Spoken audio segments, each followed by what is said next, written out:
Tiada yang mustahil dan tiada yang sukar bila Roh Allah turut bekerja. Tiada yang mustahil bagi orang percaya, karena Roh Allah turut bekerja di antara kita. Saudara-saudara kekasih Yesus Kristus, renungan ini kami sampaikan setelah saudara-saudara telah mengikuti rangkaian ibadah Pasyun sebagaimana telah kami kirimkan ke rumah kita masing-masing. Karena rangkaian ibadah ini akan mengantar kita kepada renungan malam ini, yakni saat Yesus menyucikan bait Allah. Untuk itu, mari kita bersatu dalam doa. Damai sejahtera dari Allah Bapa yang melampaui akal dan pikiranmu, memberi hikmat dan kuasa untuk memahami rahasia firman-Nya. Ya Bapa, dengan kuasa Roh-Mu, bukakan hati dan pikiran kami untuk mampu dan dapat memahami firman-Mu, serta memiliki kekuatan yang daripadamu untuk melakukannya. Dalam Yesus kami berdoa dan mengucap syukur. Amin. Untuk renungan kita di ibadah Pasyun ini, kita akan baca dari Yohanes pasal yang kedua, ayat 13 sampai 19. Demikian firman Tuhan, dan kami harap diikuti dengan pembacaan dari Alkitab masing-masing ataupun dari Android. Ketika hari Paskah orang Yahudi sudah dekat, Yesus berangkat ke Yerusalem. Dalam bait suci didapatinya pedagang-pedagang lembu, kambing domba, dan merpati, dan penukar-penukar uang duduk di situ. Ia membuat cambuk dari tali, lalu mengusir mereka semua dari bait suci itu, dengan semua kambing domba dan lembu mereka. Uang penukar-penukar dihamburkannya ke tanah, dan meja-meja mereka dibalikkan. Kepada pedagang-pedagang merpati ia berkata, "Ambil semua ini dari sini. Jangan kamu membuat rumah Bapakku menjadi tempat berjualan." Maka teringatlah murid-muridnya bahwa ada tertulis, "Cinta untuk rumahmu menghanguskan aku." Orang-orang Yahudi menantang Yesus, katanya, "Tanda apakah dapat engkau tunjukkan kepada kami bahwa engkau berhak bertindak demikian?" Jawab Yesus kepada mereka, "Rombak bait Allah ini, dan dalam 3 hari aku akan mendirikannya kembali." Saudara-saudara kekasih dalam Yesus Kristus, bangsa Israel dan Yesus beserta murid-muridnya berkumpul di Yerusalem. Tentu perjalanan ke Yerusalem ditempuh dengan sangat sulit loh, karena nggak ada kendaraan, bahkan restoran pun nggak ada. Maka mereka harus mempersiapkan fisik, mempersiapkan dana, dengan daya jarak tempuh yang begitu jauh. Hanya satu tujuan mereka, satu kerinduan mereka adalah beribadah di bait Allah, karena itulah yang menghanguskan hati mereka, seperti yang kita baca tadi. Bagi bangsa Israel, bait Allah bukan sekedar tempat berkumpul, tapi bait Allah itu adalah tempat kehadiran Allah, di mana kehadiran Allah bila dijumpai oleh jemaatnya, maka terjadilah pertemuan di sana. Karena di kehadiran Allah ditandai dengan kehadiran bait Allah. Di dalam bait Allah itu ada tabut perjanjian, di mana hukum Taurat, di mana manna dan tongkat yang pernah dipakai Harun ada di sana, yang ditempatkan di bagian yang paling suci, paling kudus, paling dalam di bait Allah itu. Maka pesta Paskah itu merupakan satu perayaan di mana mereka boleh berada dengan Tuhan, dengan sukacita mereka datang mempersembahkan bukan hanya hati, tapi mempersembahkan apa yang ada dari mereka.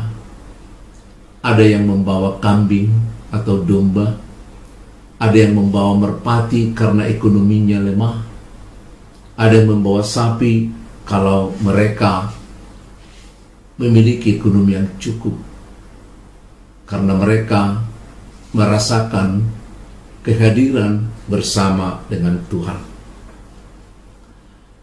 Ibadah mereka adalah merupakan satu ucapan syukur, di mana mereka boleh mempersembahkan hati dan materi yang dipersembahkan dengan setulus hati bagi Tuhan.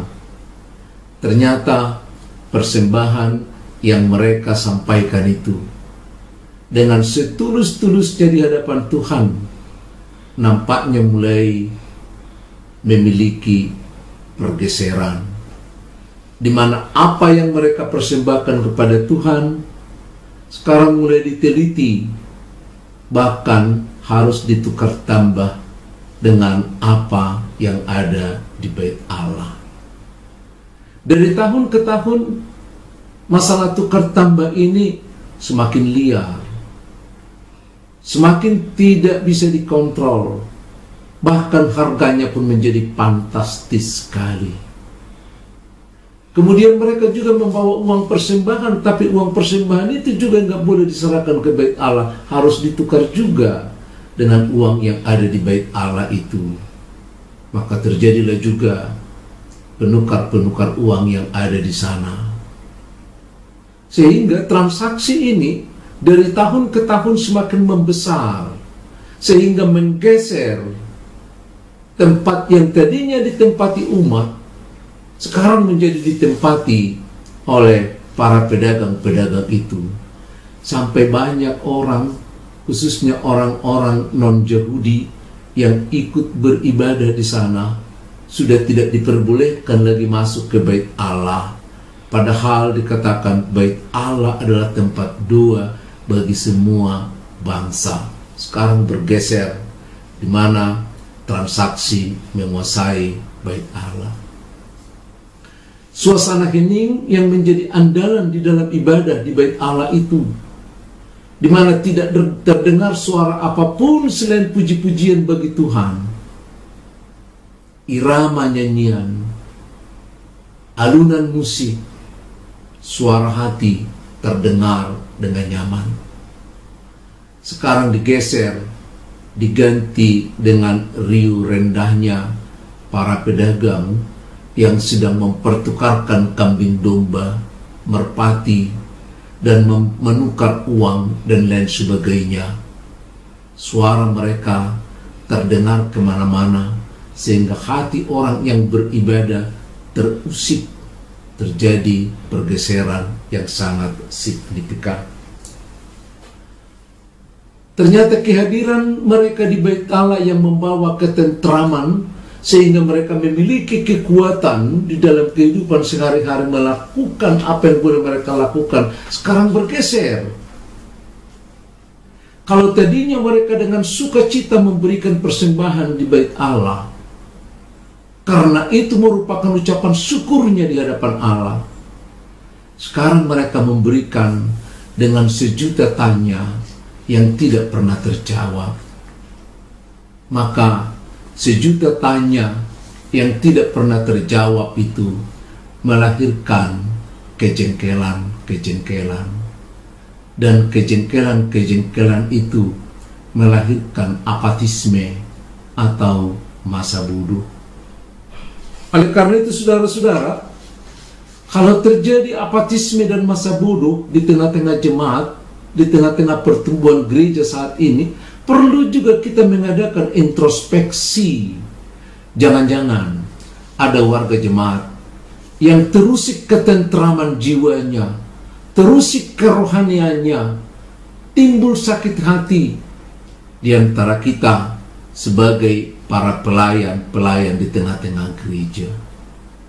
Kita harus sampai memiliki pemahaman, pemikiran, tinjauan tentang situasi ini dari peristiwa bagaimana Yesus mencungkil balikkan transaksi yang ada di bait Allah karena telah menggeser kekudusan Allah, telah menggeser kepentingan Allah, telah menggeser ketentraman, kedamaian hati menjadi apatisme dan masa bodoh.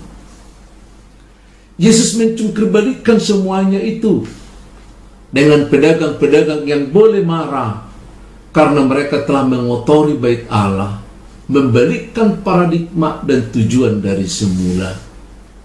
Saudara-saudara, sama juga dengan hati kita. Bila bagi bangsa Israel bahwa bait Allah itu merupakan jantung pergerakan bangsa itu, di mana dari bait Allah sebagai sentrumnya, sebagai pusatnya, tradisi, pekerjaan, pemerintahan bangsa Israel digerakkan dari bait Allah itu.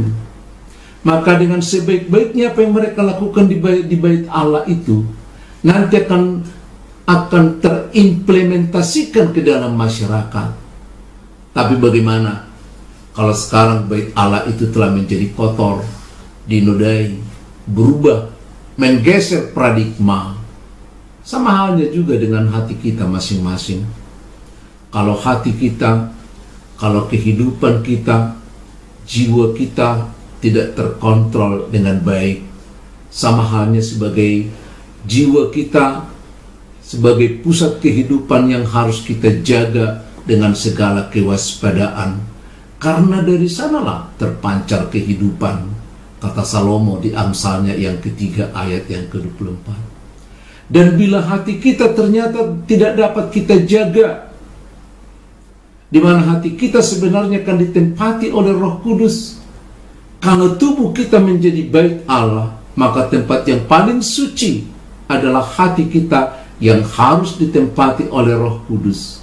Sebagaimana Paulus katakan dalam 1 Korintus 3 ayat yang ke-16. Ternyata kalau hati kita itu dikuasai oleh keinginan daging, bagaimana jadinya? Kalau hati kita itu dikuasai oleh keinginan-keinginan yang sangat berbeda dari rencana Tuhan.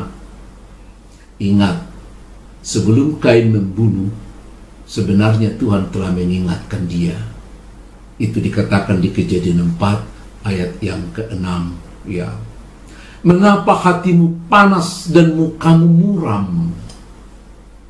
Ya, kalau kau tidak mengendalikan hatimu, maka iblis telah mengintip di pintunya dan akan menguasaimu. Tetapi kau harus dapat mengendalikannya. Ternyata Kain tidak dapat mengendalikan. Maka terjadilah pembunuhan yang begitu sadis. Sadis karena antara abang dengan adik, di mana kasih, di mana darah, kebersamaan sebenarnya sangat terpupuk mulai sejak dari kecil.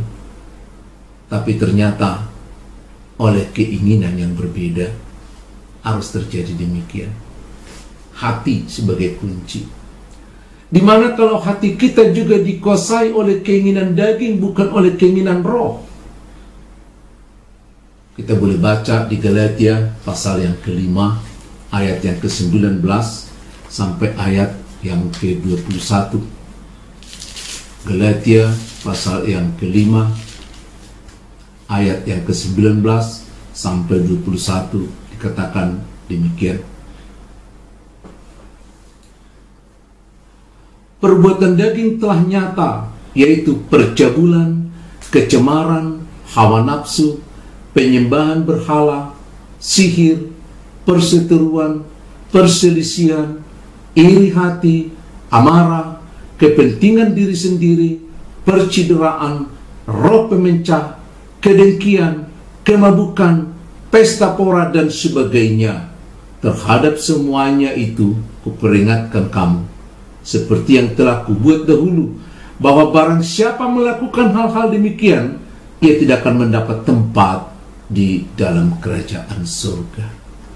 Orang-orang yang dikuasai oleh keinginan daging bisa kita rumuskan dengan 3 hal, di mana percabulan keinginan seks yang bebas tidak terkontrol.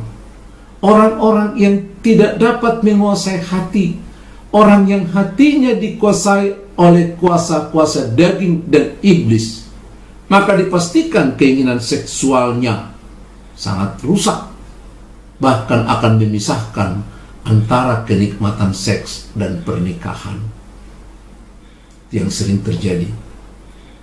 Demikian juga orang-orang yang hatinya tidak dikuasai oleh Tuhan, tidak diberikan untuk Tuhan, tidak dibersihkan sebagaimana dikatakan tadi, maka kerakusan, pesta pora, semuanya akan menguasai. Itu yang kita lihat di dalam berbagai kehidupan kita. Dikit-dikit pesta, dikit-dikit makan, dikit-dikit ini dan lain sebagainya. Semua harus dipestakan walaupun tidak begitu penting. Dirayakan sedemikian rupa dengan menghabiskan ini dan lain sebagainya. Yang penting happy deh gitu ya. Yang ketiga juga kita lihat bagaimana pertengkaran, perselisihan itu terus menerus. Bahkan hal-hal kecil pun menjadi hal yang terus mendominasi persekutuan dan lain sebagainya. Orang-orang yang hatinya tidak lagi di dalam Tuhan, orang-orang yang hatinya tidak disucikan untuk Tuhan, maka sebenarnya bukan karena ada masalah, tapi hati-hati yang seperti ini selalu mencari masalah. Maka apa saja pun dipermasalahkan. Orang makan dipermasalahkan, orang tidak makan tidak makan dipermasalahkan. Apa aja dipermasalahkan. Kenapa? Karena orang-orang seperti ini sangat peka terhadap hal-hal yang remeh-temeh, tapi sulit memahami yang sangat penting, apalagi masalah hidup kekal. Inilah tipuan dari iblis itu. Maka Allah mencungkirbalikkan pemikiran itu, supaya pemikiran kita jangan lagi ada di dalam hal-hal yang remeh-temeh, hal-hal yang hanya berbau soal makanan, hal-hal yang sedikit-sedikit masalah seksual, bercanda juga masalah seksual dan lain sebagainya. Harus dicungkirbalikkan pemikiran itu, sehingga pemikiran kita harus mulai diisi dengan hal-hal yang mulia, hal-hal yang berkaitan dengan Allah, hal-hal yang adil, di mana kalau aku mendapat sesuatu, bagaimana orang lain bisa kubagi, ya. Hal-hal yang suci, di mana kesucian Allah telah mempengaruhi dunia ini, di mana kesucian kita soal materi, soal cinta, soal persahabatan, dan segala sesuatunya disucikan di dalam Tuhan. Pikirkanlah itu. Mengenai hal-hal yang manis, bukan yang pahit. Saya sering kali menjumpai di dalam konseling, ada ibu-ibu yang lancar sekali mengingat kesalahan-kesalahan suaminya, akar-akar pahit. Sebaliknya juga suaminya sangat lancar mengingat kesalahan-kesalahan istrinya, akar-akar pahit. Ketika ditanya kepada suaminya, apa yang paling kau ingat kebaikan dari istrimu? Dia berpikir. Tapi untuk kesalahannya dia nggak pernah berpikir. Untuk kebaikan berpikir menyebutkan apa yang baik. Harusnya kita sebagai anak-anak Tuhan harus peka melihat hal-hal yang baik. Sekecil apapun yang baik itu harus kita angkat. Kenapa? Karena Allah kita itu baik. Maka membicarakan yang baik itu adalah bagian dari keilahiannya. Ya. Demikian juga kalau kita ada di dalam Tuhan, jangan memikirkan bagaimana supaya orang itu tidak bisa bicara dan sakit hati, tapi pikirkanlah sesuatu yang sedap didengar, yang indah kedengarannya. Oke, mulai malam ini pikirkan satu kata yang sedap didengar oleh pasanganmu. Pikirkan satu kata yang sedap didengar oleh anak-anakmu, yang sedap didengar tetanggamu, yang sedap didengar oleh siapapun. Ya. Pikirkan juga hal-hal yang berbau kebajikan, bagaimana kita berbuat yang baik. kepada suami istri, kepada masyarakat di gereja. Ya, saya sering membaca cerpen-cerpen bagaimana kebahagiaan rumah tangga itu bukan karena suami memberikan hadiah yang besar.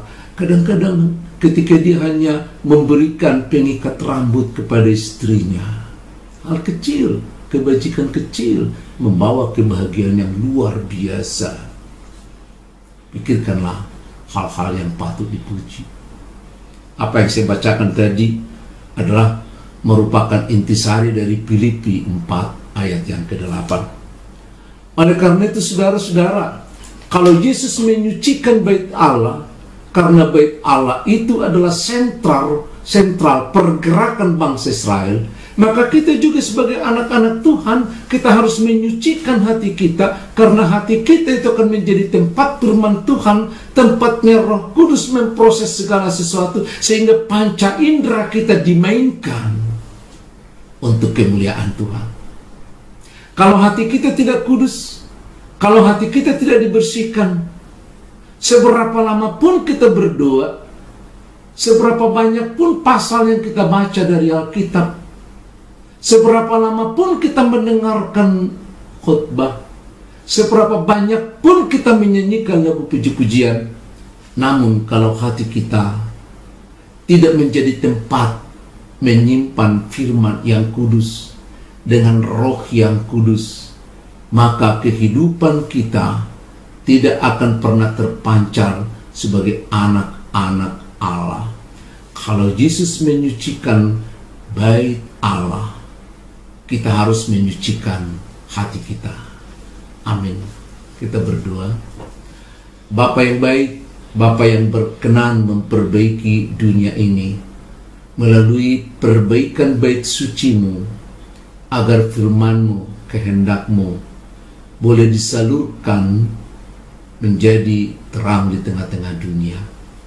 Kami juga Tuhan sebagai anak-anak Tuhan yang adalah bait Allah, di mana hati dan pikiran kami harus kami sucikan dengan kekuatan Roh-Mu, sehingga firman-Mu yang boleh ada di hati kami, dan Roh Kudus yang boleh berdiam di sana, berkuasa menggerakkan panca indera kami untuk kemuliaan Tuhan.